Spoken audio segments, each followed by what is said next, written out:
ಸ್ನೇಹಿತರೆ, ಮೀಡಿಯಾ ಮಾಸ್ಟರ್ಸ್ಗೆ ಸ್ವಾಗತ ಸುಸ್ವಾಗತ. ಗೆಳೆಯರೆ, ಇರಾನ್ ಯುದ್ಧ ನಿಜವಾಗ್ಲೂ ಬೇಕಾಗಿರೋದು ಯಾರಿಗೆ? ಇಸ್ರೇಲಿಗ, ಅಮೆರಿಕಾಗ, ಅಥವಾ ಸೌದಿ ಅರೇಬಿಯಾ ಸೇರಿದಂತೆ ಅರಬ್ ಜಗತ್ತಿಗ? ಇಲ್ಲಿ ಇಷ್ಟು ದಿನ ಇರಾನ್ ಮೇಲಿನ ದಾಳಿಗಳನ್ನು ತೀವ್ರವಾಗಿ ಖಂಡಿಸ್ತಾ ಇದ್ದ ಅರಬ್ ಪ್ರೇಮಿಗಳಿಗೆ ಆಘಾತವಾಗುವ ಥರದ ಸುದ್ದಿಯೊಂದು ಸೌದಿ ಕಡೆಯಿಂದ ಬರ್ತಾ ಇದೆ. ಅಲ್ಲಿ ಡೊನಾಲ್ಡ್ ಟ್ರಂಪ್ ತಾತ್ಕಾಲಿಕ ಕದನ ವಿರಾಮ ಘೋಷಣೆ ಮಾಡಿದ ಬೆನ್ನಲ್ಲೇ ಇರಾನ್ ಮೇಲಿನ ಮುಂದಿನ ದಾಳಿಗಳು ಭಯಾನಕವಾಗಿರಬೇಕು ಮತ್ತು ರೆಜಿಮ್ ಚೇಂಜ್ ಆಗದೆ ಈ ಯುದ್ಧ ಯಾವುದೇ ಕಾರಣಕ್ಕೂ ನಿಲ್ಲಬಾರದು ಅಂತ ಸೌದಿಯ ಯುವರಾಜ MBS ಅಮೆರಿಕದ ಅಧ್ಯಕ್ಷ ಟ್ರಂಪ್ಗೆ ತಿಳಿಸಿದ್ದಾರೆ ಅನ್ನೋ ಸುದ್ದಿಗಳು ಬರ್ತಾ ಇವೆ. 1948ರಲ್ಲಿ ಇಸ್ರೇಲ್ ವಿರುದ್ಧ ಒಂದೇ ಒಂದು ಯುದ್ಧದಲ್ಲಿ ಭಾಗಿಯಾಗಿದ್ದು ಬಿಟ್ಟರೆ ಆವತ್ತಿಂದಲೂ ಯುದ್ಧಗಳಿಂದ ದೂರಾನೇ ಉಳಿದಿದ್ದ ಸೌದಿ ಅರೇಬಿಯಾ ಈಗ ತಾನೇ ಇರಾನ್ ವಿರುದ್ಧದ ಯುದ್ಧಕ್ಕೆ ಅಮೆರಿಕಾನ ಪ್ರಚೋದಿಸ್ತಾ ಇದೆ, ಒತ್ತಡ ಹೇರ್ತಾ ಇದೆ. ಅಂದರೆ ಅವರಿಗೆ ಇರಾನ್ ಮೇಲೆ ಎಷ್ಟು ಸಿಟ್ಟಿರಬೇಕು ನೋಡಿ.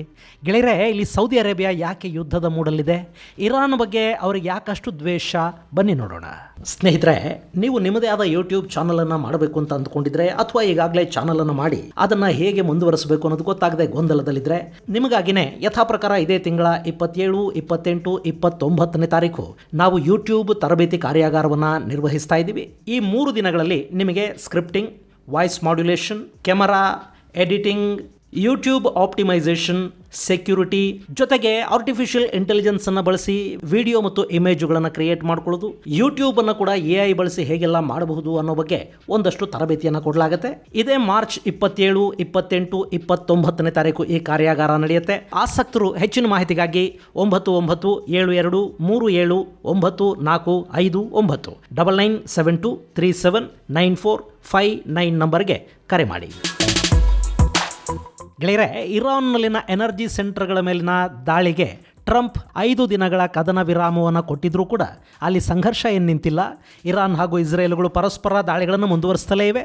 ಈ ನಡುವೆ ಅಮೆರಿಕದ ಅಧ್ಯಕ್ಷ ಡೊನಾಲ್ಡ್ ಟ್ರಂಪ್ ಹಾಗೂ ಭಾರತದ ಪ್ರಧಾನಿಯ ನಡುವೆ ಮಾತುಕತೆ ಆಗಿದೆ.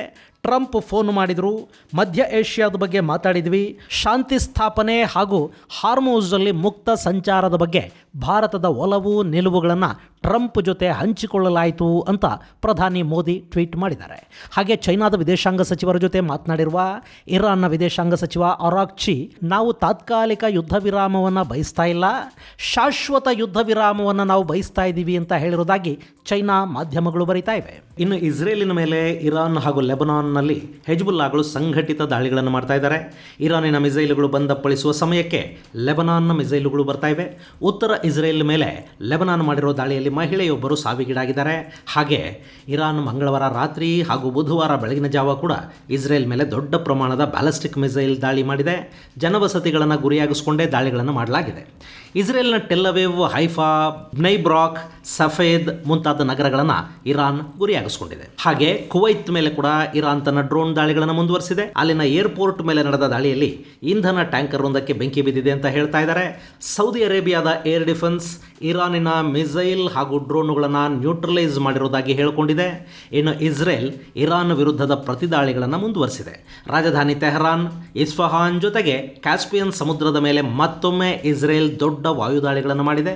ಅಲ್ಲಿ ರಷ್ಯಾ ಹಾಗೂ ಇರಾನ್ ನಡುವಿನ ಸಂಪರ್ಕ ಮತ್ತು ಆಯುಧ ಕಳ್ಳ ಸಾಗಾಣಿಕೆ ಹಾದಿಯನ್ನು ಗುರಿಯಾಗಿಸಿಕೊಂಡು ದಾಳಿ ಮಾಡಿರುವುದಾಗಿ ಇಸ್ರೇಲ್ ಹೇಳಿಕೊಂಡಿದೆ.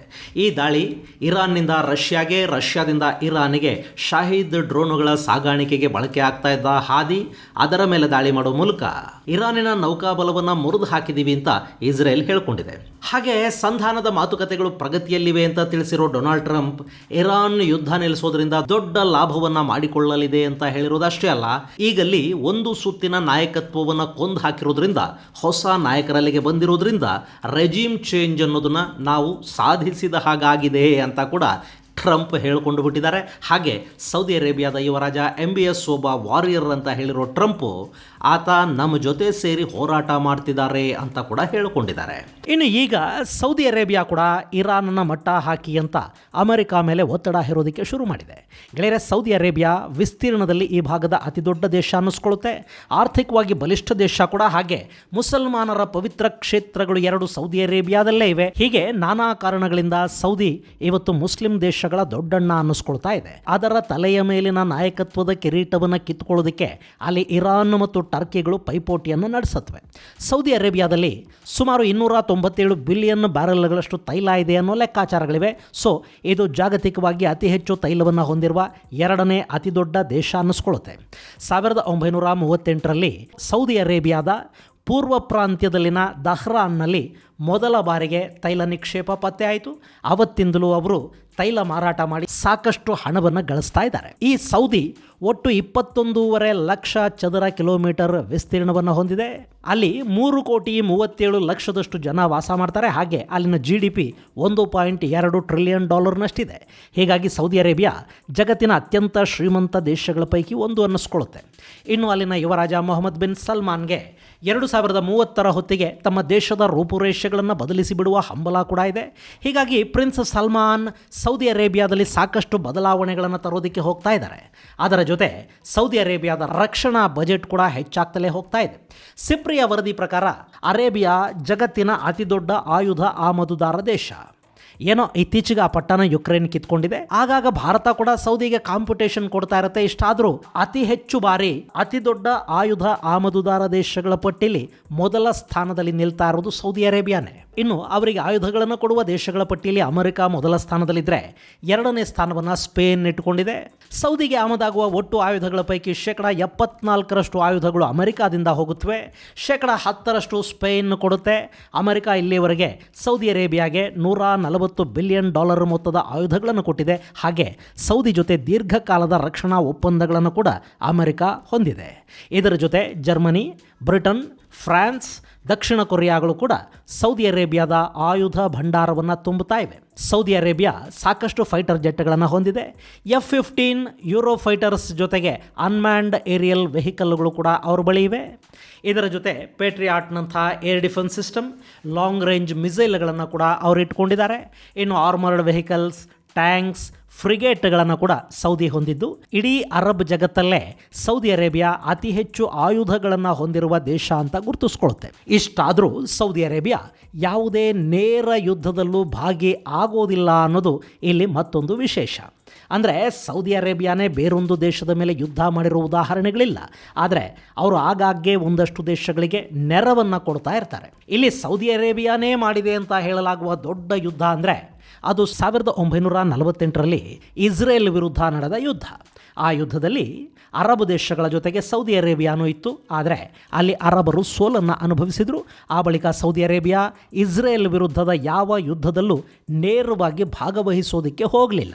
ಹಾಗಂತ ಸೌದಿ ಸೌಮ್ಯವಾಗಿ ಎಲ್ಲರ ಜೊತೆ ಸ್ನೇಹ ಇಟ್ಕೊಂಡ ಅಜಾತ ಶತ್ರು ಅಂತಲೂ ಅಲ್ಲ. ಅವರು ಯಮನ್ನ ಸಿವಿಲ್ ವಾರಲ್ಲಿ ಕೈಯಾಡಿಸಿದ್ದಾರೆ. ಅಲ್ಲಿನ ಸುನ್ನಿ ಸರ್ಕಾರದ ರಕ್ಷಣೆಗೆ ಸೌದಿ ಸದಾ ಮುಂದಿರುತ್ತೆ. ಇವತ್ತಿಗೂ ಅಲ್ಲಿನ ಹೌತಿಗಳ ವಿರುದ್ಧ ಸೌದಿ ಅರೇಬಿಯಾ ಯಮನ್ನ ಸುನ್ನಿ ಸರ್ಕಾರಕ್ಕೆ ಸಂಪೂರ್ಣ ಬೆಂಬಲವನ್ನು ಕೊಟ್ಟಿದೆ. ಅದರ ಜೊತೆ 1969ರಲ್ಲಿ ಅಲ್ವಾಡಿಯಾ ಯುದ್ಧವನ್ನು ಇವರು ಮಾಡಿದರು. ಅಲ್ಲಿ ಕೂಡ ಯುದ್ಧ ಮಾಡಿದ್ದು ಪಾಕಿಸ್ತಾನದಿಂದ ಹೋಗಿದ್ದ ಬಾಡಿಗೆ ಸೈನಿಕರು. ಇನ್ನು ಯಾಮ್ ಕಿಪೂರ್ ಯುದ್ಧ, ಅವತ್ತು ಈಜಿಪ್ಟ್ ಹಾಗೂ ಸಿರಿಯಾಗಳು ಇಸ್ರೇಲನ್ನು ತಡೆದುಕೊಂಡವು. ಸೌದಿ ಸೇರಿದ ಹಾಗೆ ಉಳಿದ ಅರಬ್ ದೇಶಗಳು ಹಿಂಬಾಗಿಲಿನ ಮೂಲಕ ಈಜಿಪ್ಟ್ಗೆ ನೆರವನ್ನು ಕೊಟ್ಟಿದ್ವೇ ಹೊರತು ಇಸ್ರೇಲ್ ವಿರುದ್ಧದ ಯುದ್ಧದಲ್ಲಿ ನೇರವಾಗಿ ಸೌದಿ ಇಳಿಲೇ ಇಲ್ಲ. ಇನ್ನು ಲೆಬನಾನ್ನ ನಾಗರಿಕ ಸಂಘರ್ಷದಲ್ಲಿ ಕೂಡ ಸೌದಿ ಅರೇಬಿಯಾ ಭಾಗಿಯಾಗಿತ್ತು. ಅದು ಕೂಡ ಮೈನರ್ ಕಂಟೆಂಡರ್ ಆಗಿ ಅನ್ನೋದು ಗಮನಿಸಬೇಕಾದ ಅಂಶ. ಹಾಗೆ 1979ರಲ್ಲಿ ಸೌದಿ ಅರೇಬಿಯಾ ಗ್ರ್ಯಾಂಡ್ ಮಾಸ್ಕ್ಗಾಗಿ ಸಂಘರ್ಷವನ್ನು ನಡೆಸಿತು. ಅಲ್ಲಿನ ಮಿಲಿಷಿಯಾ ಗ್ರೂಪ್ ಇಖ್ವಾನ್ ಗ್ರ್ಯಾಂಡ್ ಮಾಸ್ಕನ್ನು ತನ್ನ ವಶಕ್ಕೆ ತಗೊಂಡು ಕೂತ್ಕೊಳ್ತು. ಅದನ್ನು ಬಿಡಿಸ್ಕೊಳ್ಳೋದಕ್ಕಾಗಿ ಸೌದಿ ಅರೇಬಿಯಾ 15 ದಿನಗಳ ಕಾರ್ಯಾಚರಣೆಯನ್ನು ನಡೆಸಬೇಕಾಗಿ ಬಂತು. ಆವತ್ತೂ ಕೂಡ ಅವರು ಒಬ್ಬಂಟಿಯಾಗೇನೋ ಕಾದಾಡಲಿಲ್ಲ. ಫ್ರಾನ್ಸ್ ಸೌದಿಯ ನೆರವಿಗೆ ನಿಂತುಕೊಳ್ತು. ಹಾಗೆ ಕುವೈತ್ನ ಯುದ್ಧದಲ್ಲಿ ಕೂಡ ಸೌದಿ ಭಾಗಿಯಾಗಿತ್ತು. ಅಲ್ಲೂ ಅಷ್ಟೇ ಅವರ ಪಾತ್ರ ತುಂಬ ದೊಡ್ಡದೇನಿರಲಿಲ್ಲ. ಆ ಯುದ್ಧದ ಸಮಯದಲ್ಲಿ ಸೌದಿ ಅರೇಬಿಯಾನ ಕಾಪಾಡೋದಕ್ಕೆ ಅಂತಲೇ ಅಮೆರಿಕ ಭಾರಿ ಪ್ರಮಾಣದ ಸೈನ್ಯವನ್ನು ಅಲ್ಲಿಗೆ ತಗೊಂಡು ಬಂತು ಅನ್ನೋದು ವಿಶೇಷ. ಇನ್ನು ಇದರ ಜೊತೆ ಸಾಕಷ್ಟು ಅಂತಾರಾಷ್ಟ್ರೀಯ ಆಪರೇಷನ್ಗಳಲ್ಲಿ ಸೌದಿ ಭಾಗಿಯಾಗಿದೆ. ಅದು ಯಮನ್ ಆಗಿರಬಹುದು, ಸೊಮಾಲಿಯಾ ಆಗಿರಬಹುದು, ಹೌತಿಗಳ ವಿರುದ್ಧದ ಹೋರಾಟ ಆಗಿರಬಹುದು, ಅಥವಾ ಐಸಿಸ್ ವಿರುದ್ಧದ ಹೋರಾಟ ಕೂಡ ಆಗಿರಬಹುದು. ಎಲ್ಲ ಕಡೆಗಳಲ್ಲೂ ಅವರದ್ದು ನಾಮಕೆ ವಾಸ್ತೆ ಅಂತಾರಲ್ಲ, ಆ ಥರದ ಉಪಸ್ಥಿತಿ. ಸೊ ಇದೆಲ್ಲವನ್ನು ನೋಡಿದರೆ ಸೌದಿ ಅರೇಬಿಯಾಗೆ ಯುದ್ಧ ಮಾಡಿದ ಅನುಭವ ಇಲ್ಲ ಅನ್ನೋದು ಗೊತ್ತಾಗುತ್ತೆ. ಗೆಳೆಯರೆ, ಈ ಸೌದಿಯಲ್ಲಿ ಏರ್ ಫೋರ್ಸ್ ಇದೆ, ನೌಕಾಪಡೆ ಇದೆ, ಸೇನೆಯನ್ನು ಕೂಡ ಅವರು ಹೊಂದಿದ್ದಾರೆ. 1929 ಸೌದಿ ಸೇನೆ ಹಾಗೂ ಇನ್ನಿತರ ಪಡೆಗಳನ್ನು ಸ್ಥಾಪನೆ ಮಾಡಿಕೊಳ್ತು. ಸೌದಿ ಪ್ರತಿ ವರ್ಷ ತನ್ನ ಡಿಫೆನ್ಸ್ಗಾಗಿ $80 ಬಿಲಿಯನ್ ಹಣವನ್ನು ಖರ್ಚು ಮಾಡುತ್ತೆ. ಅಲ್ಲಿ 2,47,000 ಸೇನೆ, ನೌಕಾಪಡೆ ಹಾಗೂ ವಾಯುಪಡೆಯ ಸಿಬ್ಬಂದಿ ಇದ್ದಾರೆ. ಇಷ್ಟಿದ್ರೂ ಸೌದಿ ಅರೇಬಿಯಾ ಮಾತ್ರ ಯಾವ ರಿಸ್ಕನ್ನು ತಗೊಳ್ಳೋದಕ್ಕೆ ಹೋಗೋದಿಲ್ಲ. ಆದರೆ ಈ ಬಾರಿ ಇರಾನ್ನ ವಿಷಯದಲ್ಲಿ ಅವರು ಎಷ್ಟು ಹಠಕ್ಕೆ ಬಿದ್ದಿದ್ದಾರೆ ಅಂದರೆ, ಬೇಕಾದರೆ ನಾವು ನಮ್ಮ ಸೇನೆಯನ್ನು ವಾಯುಪಡೆಯನ್ನು ಕಳುಹಿಸಿ ಕೊಟ್ಬಿಡ್ತೀವಿ, ಈ ಬಾರಿ ಇರಾನನ್ನು ಸುಮ್ಮನೆ ಬಿಡೋದಕ್ಕೆ ಹೋಗಬೇಡಿ ಅಂತ ಟ್ರಂಪ್ಗೆ ಸೌದಿ ಕೇಳ್ತಾ ಇದೆ ಅನ್ನೋ ವರದಿಗಳು ಬರ್ತಾ ಇವೆ. ಗೆಳೆಯರೆ, ಇಲ್ಲಿ ಸೌದಿ ಅರೇಬಿಯಾ ತೈಲದ ಆದಾಯವನ್ನು ಹೊರತುಪಡಿಸಿ ಕೂಡ ತನ್ನ ಆರ್ಥಿಕತೆಯನ್ನು ಬೇರೆ ಬೇರೆ ಮೂಲಗಳಿಂದ ಅಭಿವೃದ್ಧಿಪಡಿಸ್ಕೋಬೇಕು ಅಂತ ಬಯಸುತ್ತೆ. ಅವರು ಟೂರಿಸಂಗೆ ದೊಡ್ಡ ಪ್ರಾಧಾನ್ಯತೆಯನ್ನು ಕೊಡ್ತಾ ಇದ್ದಾರೆ, ಆಧುನಿಕ ನಗರಗಳನ್ನು ನಿರ್ಮಾಣ ಮಾಡ್ತಾ ಇದ್ದಾರೆ, ಹೂಡಿಕೆಗಳನ್ನು ಆಕರ್ಷಿಸ್ತಾ ಇದ್ದಾರೆ. ಅವರೂ ಕೂಡ ಹೊರಗೆ ಹೂಡಿಕೆಗಳನ್ನು ಮಾಡ್ತಾ ಇದ್ದಾರೆ. ಅದಕ್ಕಾಗಿ ತಮ್ಮ ದೇಶದ 7ನೇ ಶತಮಾನದ ಒಂದಷ್ಟು ಕಾನೂನುಗಳನ್ನು ಕೂಡ ಬದಲಾಯಿಸುವ ನಿರ್ಧಾರಕ್ಕೆ ಸೌದಿ ಬಂದಿದೆ. ಇಲ್ಲಿ ಅವರು ಅಂದುಕೊಂಡಿದ್ದೆಲ್ಲ ಸಾಧ್ಯ ಆಗಬೇಕು ಅಂದರೆ ಈ ಭಾಗದಲ್ಲಿ ಶಾಂತಿ ನೆಲೆಸಬೇಕು ಅನ್ನೋದು ಸೌದಿಗೆ ಗೊತ್ತು. ಹೀಗಾಗಿ ಅವರು ಪ್ರತಿಭಟನೆಗಳಾಗದಂತೆ, ಕಡೆಗೆ ಸೋಷಿಯಲ್ ಮೀಡಿಯಾಗಳು ಕೂಡ ಹಾದಿ ತಪ್ಪದಂಥ ಕಠಿಣ ಕಾನೂನುಗಳನ್ನು ತಮ್ಮಲ್ಲಿನ್ನೂ ಜಾರಿಯಲ್ಲಿಟ್ಕೊಂಡಿದ್ದಾರೆ. ಹೀಗಿರುವಾಗ ಅರಬ್ ನೆಲದಲ್ಲಿ ಇರಾನ್ ತನ್ನ ಶ್ಯಾಡೋ ಪಡೆಗಳ ಮೂಲಕ ಅಶಾಂತಿಯನ್ನು ಉಂಟು ಮಾಡ್ತಾ ಇದ್ದರೆ ಅವರಿಗೆ ಅದನ್ನು ಸಹಿಸ್ಕೊಳ್ಳೋದಕ್ಕೆ ಸಾಧ್ಯ ಆಗ್ತಾ ಇಲ್ಲ. ಹೀಗಾಗಿ ಈ ಇರಾನ್ ಅನ್ನೋದು ಇಡೀ ಅರಬ್ ನೆಲಕ್ಕೆ ದೊಡ್ಡ ಥ್ರೆಟ್ ಅಂತ ಸೌದಿ ಅರೇಬಿಯಾ ಭಾವಿಸುತ್ತೆ. ಇನ್ನು ನಿಮಗೆ 2011 ಅರಬ್ ಸ್ಪ್ರಿಂಗ್ ನೆನಪಿದೆಯಾ? ಅವತ್ತಿಗೆ ಟ್ಯುನೇಷಿಯಾದಲ್ಲಿ ಶುರುವಾದ ಬಂಡಾಯದ ಕಿಡಿ ಸಾಕಷ್ಟು ಅರಬ್ ದೇಶಗಳಲ್ಲಿ ವ್ಯಾಪಿಸ್ಕೊಳ್ತಾ ಹೋಯಿತು. ಇರಾನ್ ಸೌದಿ ಅರೇಬಿಯಾದಲ್ಲಿ ಕೂಡ ಅಂಥದ್ದೇ ಒಂದು ಬಂಡಾಯವನ್ನು ನಿರೀಕ್ಷೆ ಮಾಡ್ತು. ಆದರೆ ಸೌದಿ ಅರೇಬಿಯಾಗಿತ್ತು, ಆ ಹೋರಾಟವನ್ನು ಹತ್ತಿಕ್ಕಿದ್ವು. ಆದರೂ ಯಮನ್ನಲ್ಲಿನ ಆಡಳಿತವನ್ನು ಕಾಪಾಡಿಕೊಳ್ಳೋದಕ್ಕೆ ಸೌದಿಗೆ ಸಾಧ್ಯ ಆಗಲಿಲ್ಲ. ಈಗಲೂ ಕೂಡ ಅಲ್ಲಿ ಹೌತಿಗಳಿಗೆ ಬೆಂಬಲವಾಗಿ ನಿಂತಿರೋದು ಇರಾನ್ನೇ. ಹೌತಿಗಳು ಸೌದಿ ಮೇಲೆ ದಾಳಿಗಳನ್ನು ಕೂಡ ಮಾಡ್ತಾ ಇರ್ತಾರೆ, ಅವರನ್ನು ಇರಾನ್ ಎತ್ತಿ ಕಟ್ತಾ ಇರುತ್ತೆ. ಸೊ ಇಲ್ಲಿ ಅರಬ್ ನೆಲದಲ್ಲಿನ ಸಂಘರ್ಷಕ್ಕೆ ಇರಾನೇ ಕಾರಣ ಅನ್ನೋ ಕೋಪ ಸೌದಿ ಅರೇಬಿಯಾಗಿತ್ತು. ಹೀಗಾಗಿ ಅವರು ಇರಾನ್ ವಿರುದ್ಧ ಸಮಯಕ್ಕಾಗಿ ಕಾದು ಕೂತಿದ್ರು. ಆ ಸಮಯ ಈಗ ಬಂದಿರೋ ಹಾಗೆ ಕಾಣ್ತಾ ಇದೆ. ಇಸ್ರೇಲ್ ಹಾಗೂ ಅಮೆರಿಕಾಗಳು ಜಂಟಿ ಕಾರ್ಯಾಚರಣೆಯನ್ನು ನಡೆಸಿ ಇರಾನ್ನ ಮೊದಲ ಹಂತದ ಸಾಕಷ್ಟು ನಾಯಕರನ್ನು ಈಗಾಗಲೇ ಬಿಸ್ಮಿಲ್ಲಾ ಅನ್ನಿಸ್ಬಿಟ್ಟಿದ್ದಾರೆ. ಸೊ ಇಲ್ಲಿ ಯುದ್ಧಕ್ಕೆ ಧುಮುಕಿದರೆ ಗೆಲ್ಲುವ ಪಕ್ಷದಲ್ಲಿ ತಾನು ಕೂಡ ಇರ್ತೀನಿ ಅನ್ನೋ ನಂಬಿಕೆ ಸೌದಿಗೂ ಬಂದಂತಿದೆ. ಹೀಗಾಗಿ ಅವರು ಯುದ್ಧದಲ್ಲಿ ಭಾಗಿಯಾಗೋ ಮನಸ್ಸನ್ನು ಮಾಡ್ತಾ ಇದ್ದಾರೆ. ಹಾಗಂತ ಇಲ್ಲಿ ಸೌದಿ ಅರೇಬಿಯಾ ಇರಾನ್ ವಿರುದ್ಧ ಯುದ್ಧಕ್ಕೆ ನಿಂತು ಬಿಡುತ್ತೆ, ಸೇನೆಯನ್ನು ಕಳುಹಿಸಿ ಬಿಡುತ್ತೆ ಅಂತಲ್ಲ. ಬದಲಾಗಿ ಸೌದಿ ತನ್ನಲ್ಲಿನ ಹಣದ ಮೂಲಕ ಯುದ್ಧವನ್ನು ಮುನ್ನಡೆಸುವ ಸಾಧ್ಯತೆ ಹೆಚ್ಚಿದೆ. ಅವರು ಇಸ್ರೇಲ್ ಹಾಗೂ ಅಮೆರಿಕಾಗಳಿಗೆ ಹಣವನ್ನು ಕೊಡೋದ್ರ ಮೂಲಕ ಈ ಯುದ್ಧವನ್ನು ಇನ್ನಷ್ಟು ದಿನ ಕಂಟಿನ್ಯೂ ಮಾಡೋದಕ್ಕೆ ಸಹಾಯ ಮಾಡ್ತಾರೆ. ತಮ್ಮ ಬಳಿ ಇರೋ ಆಯುಧಗಳನ್ನು ಕೂಡ ಯುದ್ಧಕ್ಕೆ ಕಳುಹಿಸಿಕೊಡಬಹುದು, ಜೊತೆಗೆ ರೆಜಿಮನ್ನು ತೆಗೆದು ಬಿಡಿ ಅಂತ ಒತ್ತಾಯ ಹೇರ್ತಲೂ ಹೋಗಬಹುದು. ಇನ್ನು ಸೌದಿ ಯಾಕೆ ನೇರ ಯುದ್ಧಗಳಿಗೆ ಹೋಗೋದಿಲ್ಲ? ಇದಕ್ಕೆ ಕಾರಣ ಅವರ ಪರಿಸ್ಥಿತಿ. ಗೆಳೆಯರೆ, ಸೌದಿಯ ಶೇಖ್ಗಳಿದ್ದಾರೆ ನೋಡಿ, ಇವರು ಯಾವುದಕ್ಕೆ ಶೇಕ್ ಆಗ್ತಾರೋ ಇಲ್ಲೋ ಗೊತ್ತಿಲ್ಲ, ಆದರೆ ತಮ್ಮ ದೇಶದ ಸಂಪತ್ತಿನ ಮೇಲೆ ದಾಳಿ ಆಗುತ್ತೆ ಅಂದರೆ ಮಾತ್ರ ಅವರು ನಡುಗೋದಕ್ಕೆ ಶುರು ಮಾಡ್ತಾರೆ. ಈ ಯುದ್ಧಗಳಲ್ಲಿ ಭಾಗಿಯಾದರೆ ಶತ್ರು ದೇಶಗಳು ಹಾರಿಸುವ ಮಿಸೈಲುಗಳು ತಮ್ಮ ನೆಲದ ಮೇಲೆ ಬಿದ್ದುಬಿಟ್ರೆ ಗತಿ ಏನು ಅನ್ನೋ ಭಯ ಸೌದಿಯದ್ದು. ಅದರಲ್ಲೂ ತೈಲ ಬಾವಿಗಳಿಗೆ ತೊಂದರೆ ಆದರೆ ಅನ್ನೋ ಭಯ ಅವರನ್ನು ಕಾಡುತ್ತೆ. ಅದು ಈಗಿಂದಲ್ಲ, ದಶಕಗಳಿಂದಲೂ ಕೂಡ ಸೌದಿ ಇದೇ ಭಯದಲ್ಲಿ ಬದುಕ್ತಾ ಇದೆ. ಇದರ ಜೊತೆ ಸೌದಿ ಭವಿಷ್ಯವನ್ನು ತುಂಬ ಗೌರವಿಸುತ್ತೆ. ಅವರು 2030 ಮಿಷನನ್ನು ಹಾಕ್ಕೊಂಡು ಸಾಕಷ್ಟು ಇನ್ವೆಸ್ಟ್ಮೆಂಟ್ಗಳನ್ನು ಮಾಡ್ತಾ ಹೋಗ್ತಾ ಇದ್ದಾರೆ. ಇದಕ್ಕಾಗಿ ಅವರಿಗೆ ರೀಜನಲ್ ಸ್ಟೆಬಿಲಿಟಿಯ ಜೊತೆ ಉತ್ತಮ ಇನ್ವೆಸ್ಟ್ಮೆಂಟ್ಗಳು ಬೇಕು. ಹೀಗಾಗಿ ಸೌದಿ ಶಾಂತಿ ಪ್ರಿಯ ಅನ್ನೋದನ್ನು ತೋರಿಸ್ಕೊಳ್ತಾ ಹೋಗ್ತಾ ಇದೆ. ಅವರು ದಾಳಿಗಳನ್ನು ಮಾಡೋ ಶಕ್ತಿಯನ್ನು ಕೂಡ ಹೊಂದಿಲ್ಲ. ಇನ್ನು ಸೌದಿಯಲ್ಲಿ ಸೇನೆ ಇದೆ, ಆದರೂ ಅದಕ್ಕೆ ಯುದ್ಧ ಮಾಡಿದ ಅನುಭವ ಇಲ್ಲ. ಜಸ್ಟ್ ಪೆರೇಡ್ ಮಾಡೋದಕ್ಕೆ ರಾಜವಂದನೆಗಿರೋ ಸೇನೆ ಅಷ್ಟೇ ಅದು. ಹೀಗಾಗಿನೇ ಸೌದಿ ಅರೇಬಿಯಾ ಪಾಕಿಸ್ತಾನದ ಜೊತೆ ರಕ್ಷಣಾ ಒಪ್ಪಂದಗಳನ್ನು ಮಾಡಿಕೊಂಡಿದೆ. ಸೊ ಪೂರ್ಣ ಪ್ರಮಾಣದ ಸೇನೆಯೇ ಇಲ್ಲದೆ ಹೋದರೆ ಯುದ್ಧ ಮಾಡೋದಾದರೂ ಹೇಗೆ ಅನ್ನೋ ಯೋಚನೆ ಸೌದಿಯದ್ದು. ಇನ್ನು ಸೌದಿ ಅರೇಬಿಯಾ ಯುದ್ಧ ಕೇಳಿದ್ರೆ ಅರಬ್ ದೇಶಗಳನ್ನು ಅಭದ್ರತೆ ಕಾಡೋದಕ್ಕೆ ಶುರುವಾಗುತ್ತೆ. ಸೊ ತನ್ನ ದೇಶದ ಸ್ಟೆಬಿಲಿಟಿಯ ಜೊತೆಗೆ ಉಳಿದ ಅರಬ್ ದೇಶಗಳಲ್ಲಿ ಕೂಡ ಶಾಂತಿಯನ್ನು ಕಾಪಾಡಬೇಕು ಅಂದರೆ ಸೌದಿ ಯುದ್ಧಗಳಿಂದ ದೂರ ಇರಬೇಕು. ಯುದ್ಧ ಮಾಡಿ ಉದ್ಧಾರ ಆದ ದೇಶಗಳಿಗಿಂತ ಹಾಳಾದ ದೇಶಗಳನ್ನೇ ಅವರು ತಮ್ಮ ಸುತ್ತ ನೋಡಿದ್ದಾರೆ. ಹೀಗಾಗಿ ಸೌದಿ ನೇರವಾಗಿ ತಾನೇ ಯುದ್ಧಕ್ಕಿಳಿಯೋದಿಲ್ಲ. ಆದರೆ ಈ ಬಾರಿ ಅವರಿಗೆ ಫಲಿತಾಂಶ ಬೇಕಿದೆ. ಮಧ್ಯಪ್ರಾಚ್ಯದ ಭವಿಷ್ಯವನ್ನು ದೃಷ್ಟಿಯಲ್ಲಿಟ್ಟುಕೊಂಡು ಇರಾನಿನ ರೆಜೀಮನ್ನು ಬದಲಿಸಿ ಬಿಡೋ ಹಠಕ್ಕೆ ಸೌದಿ ಬಿದ್ದಿದೆ. ಹಾಗೆ ಮಾಡಿದ್ರೇ ಅರಬ್ ನೆಲದಲ್ಲಿ ರಾಜ ಆಡಳಿತ ಇನ್ನಷ್ಟು ವರ್ಷಗಳ ಕಾಲ ನೆಮ್ಮದಿಯಾಗಿ ಮುಂದುವರಿಯೋದಕ್ಕೆ ಸಾಧ್ಯ ಅನ್ನೋದನ್ನು MBS ಅರ್ಥ ಮಾಡಿಕೊಂಡಿದ್ದಾರೆ. ಇನ್ನು ಈಗಾಗಲೇ ನಡೀತಿರೋ ಸಂಘರ್ಷದಲ್ಲಿ ಸೌದಿಗೆ ಕೂಡ ಇರಾನ್ ಸಾಕಷ್ಟು ಪೆಟ್ಟು ಕೊಟ್ಟಿದೆ.